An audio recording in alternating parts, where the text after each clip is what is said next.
नमस्कार साथियों, स्वागत है आपका सिविल लक्ष्य एकेडमी के Chhattisgarh daily current affairs program में। आज हम देखेंगे 7 जून 2021 के सबसे महत्वपूर्ण प्रश्न जो आपके एग्ज़ाम में आ सकते हैं। तो शुरू करते हैं आज का प्रोग्राम।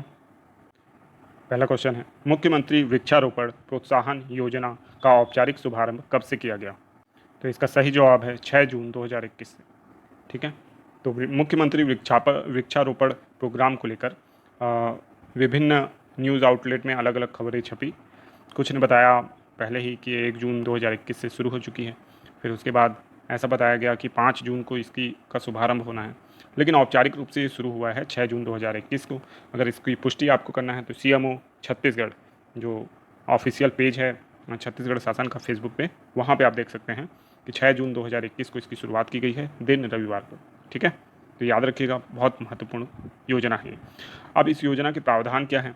तो राजीव गांधी किसान न्याय योजना के तहत जो खेत में आपकी धान की फसल लगती है तो प्रति एकड़ उनको 9,000 रुपये दिया जाना है प्रति एकड़, है ना, धान की फसल पे, और बोनस दिया जाना है सरकार की ओर से। उसी योजना में इस योजना को इंक्लूड करते हुए राज्य शासन ने ये कहा है कि अगर कोई भूमि स्वामी, है ना, अपनी खेतीहर भूमि में या फिर जो भी उनकी भूमि है वहाँ पे वृक्षारोपण करता है तो प्रति एकड़ उसे वृक्षारोपण पे 10,000 रुपये प्रति वर्ष दिया जाएगा। ये कितने वर्ष तक दिया जाएगा? 3 वर्षों तक।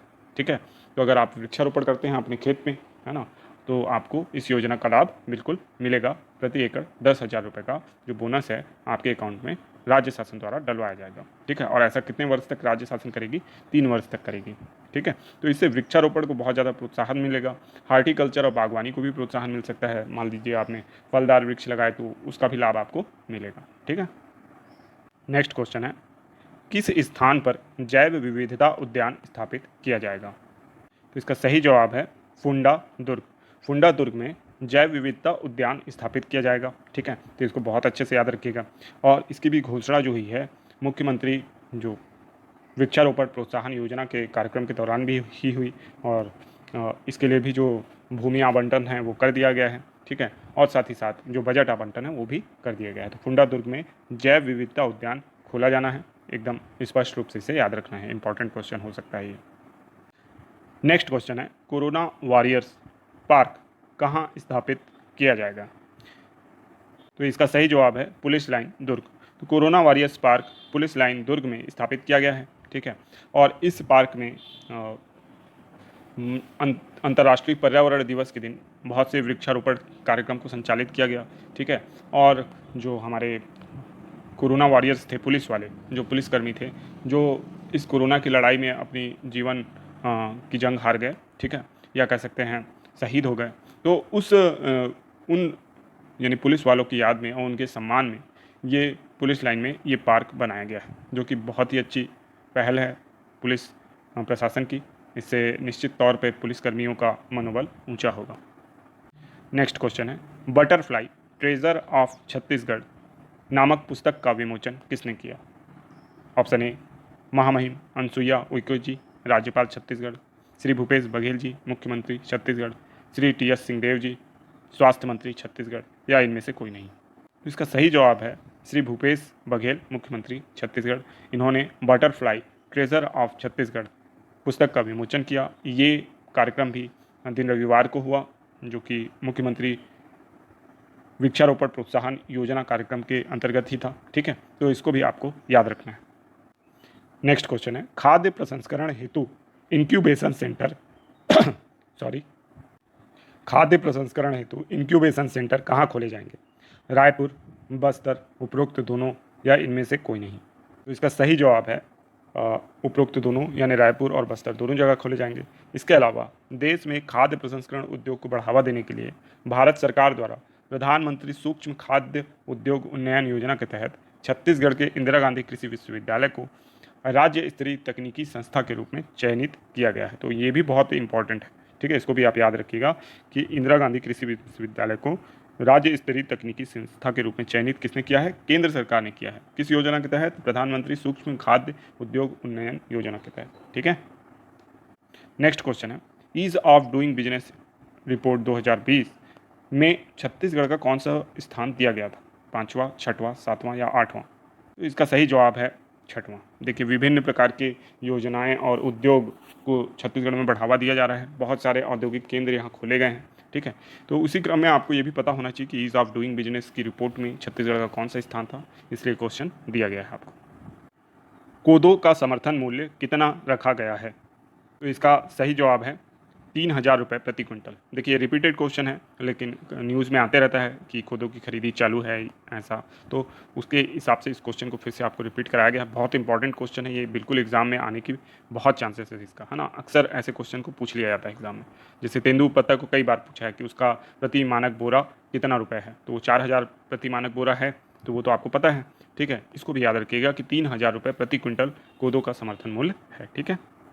नेक्स्ट क्वेश्चन है, सतत विकास लक्ष्य इंडिया इंडेक्स के decent work and economic growth में छत्तीसगढ़ का कौन सा स्थान है, ठीक है।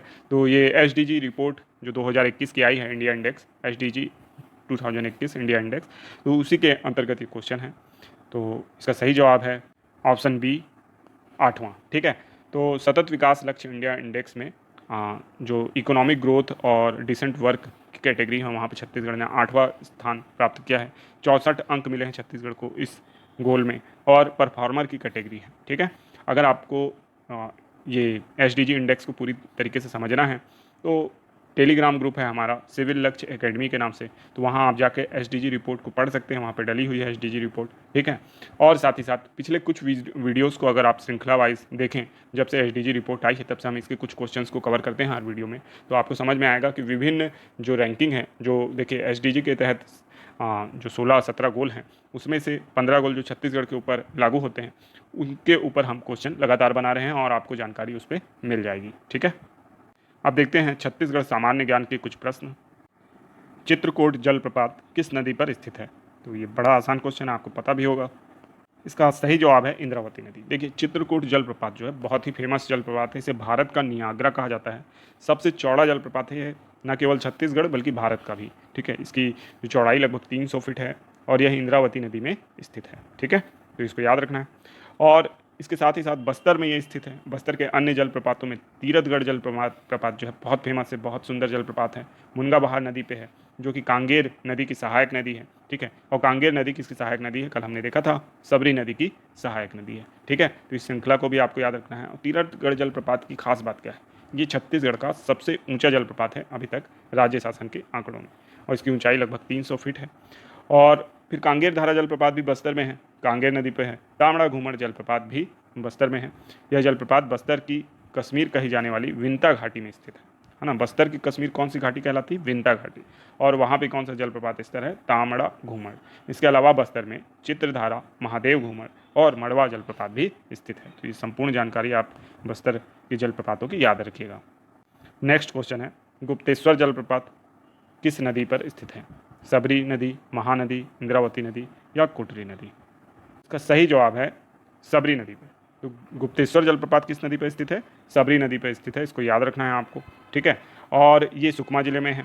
और रानी दरहा जलप्रपात भी आपका सबरी नदी पर स्थित है, सुकमा जिले में, ठीक है। और इसके अलावा मलगेर इंदुल जो है सबरी की सहायक मलगेर नदी पर स्थित जलप्रपात है। तो अब हम देखेंगे 3 जून के रिवीजन प्रश्न। अगर आपने 3 जून का वीडियो नहीं देखा है तो एक बार ज़रूर देख लें।